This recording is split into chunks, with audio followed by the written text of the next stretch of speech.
The murder mystery that's been hanging over Genoa City is finally heading toward a resolution, but not before the drama reaches dangerous new heights.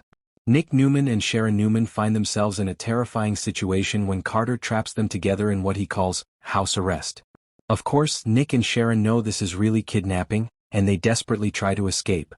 Unfortunately, Nick's bold attempt to break free goes horribly wrong. He ends up injured, and the wound is serious enough to cause major concern.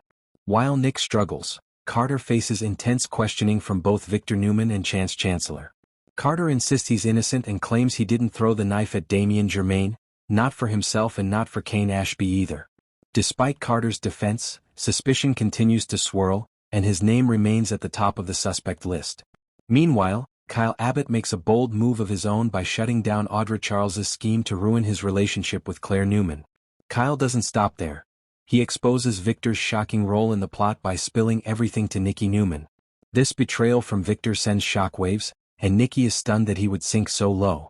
Chaos erupts when Sally Spectra and Billy Abbott rush to help an injured victim, most likely Nick, after his escape attempt fails. Sally works to stop Nick's bleeding, while Billy steps in as the danger continues to escalate.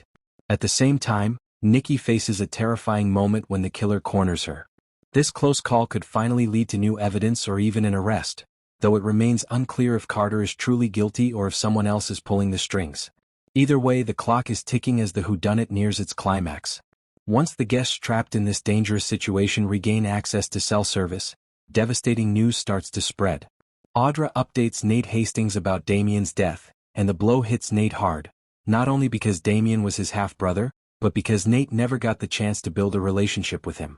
Nate will also have the heartbreaking task of telling Amy Lewis that her son is gone. In the aftermath, Nate and Victoria Newman lean on each other for support, which could reignite sparks between them in the coming weeks.